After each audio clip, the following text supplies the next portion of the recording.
par la suite, ce fut au tour du nouveau ministre de l'Éducation nationale et de la formation professionnelle, Moustapha Mohamed Mahmoud, de souhaiter bonne continuation à son prédécesseur dans ses nouvelles fonctions. Le nouveau ministre de l'Éducation nationale a pris ses fonctions de la meilleure des manières, avec l'enthousiasme et le sentiment partagé de ravissement de la communauté éducative qui a enfin trouvé son homme dans ce professeur d'histoire et de géographie qui connaît la maison comme sa poche. La centaine de participants aura tellement apprécié ces moments de décontraction.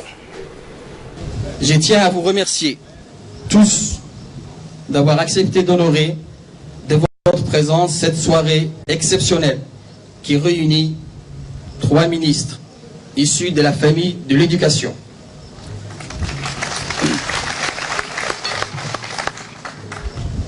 Ma première pensée va au président de la République, son Excellence Ismaël Omar Guelleh, que je remercie du fond du cœur pour l'honneur et la confiance qu'il m'a témoigné en me chargeant de l'exécution de sa politique en matière d'éducation. Chers collaborateurs, vous n'êtes pas sans savoir les uns et les autres que le président de la République nous a lancé un défi de taille que nous sommes contraints de relever. Il a déclaré lors de son investiture, et je le cite, « Notre citoyenneté doit inspirer à notre système éducatif ingéniosité et audace, afin qu'il continue de former les leaders de demain. » Parce que l'éducation est l'âme de la République. Délectons-nous un instant de ces mots. Nous sommes l'âme de la République. Quel honneur, mais quelle responsabilité.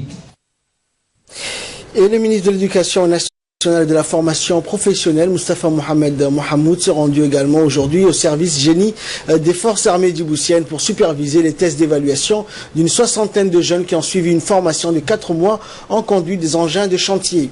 Ces tests d'évaluation qui se déroulent aujourd'hui et demain sanctionnent la formation des jeunes à la maîtrise de la conduite et des manœuvres des engins de chantier comme les bulldozers, les pelleteuses ou les tractopelles.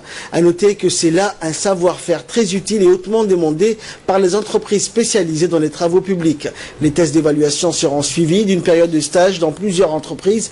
Pour les plus méritants de la promotion, les tests d'évaluation ont consisté à des examens pratiques en conduite et manœuvre des engins de chantier et des bulldozers effectués sur les terrains dédiés à la formation pratique du service de génie des forces armées djiboutiennes. Plus généralement, donc, cette formation s'inscrit dans le cadre des programmes de formation aux jeunes déscolarisés sans diplôme ni qualification. Il faut dire que les jeunes bénéficiaires de la formation ont suivi avec assiduité et rigueur les cours théoriques et pratiques en conduite et manœuvre des engins de chantier. La formation est sanctionnée par la délivrance d'un certificat de formation professionnelle. Le ministre de l'Éducation nationale et de la formation professionnelle, Moustapha Mahmoud, a exprimé ses sincères remerciements au général des forces armées djiboutiennes et a félicité les jeunes bénéficiaires de la formation qui ont fait preuve de sérieux et de rigueur. Le colonel Nagueye, commandant de caserne génie des FAD, a rendu hommage également aux engagements citoyens du MENFOP qui œuvrent pour l'insertion socio-économique des jeunes djiboutiens. Je te propose de suivre. Dans le temps à venir, les jeunes profiteront de la construction de notre pays ainsi que la participation au développement de notre pays. Nous les remercions. Cet acte fait par les officiers de l'armée djiboutienne